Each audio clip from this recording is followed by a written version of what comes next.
Hello guys, welcome to Pronouncist, your pronunciation guide. Today we will learn how to pronounce the word shown on the screen, charges. Both US and UK have the same pronunciation of this word, charges.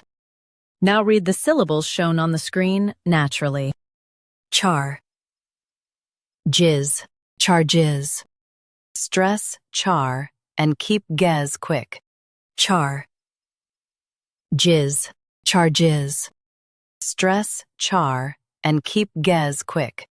Char. Jizz, charges. Stress char and keep gez quick. Char. Jizz, charges. Practice repeatedly and you'll soon be able to say this word perfectly. The best way to practice is to repeat the syllable multiple times.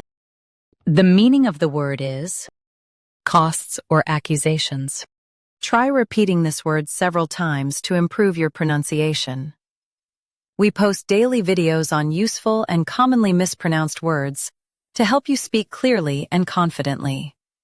Like this video and subscribe to Pronouncist for more pronunciation guides. Thanks for watching us.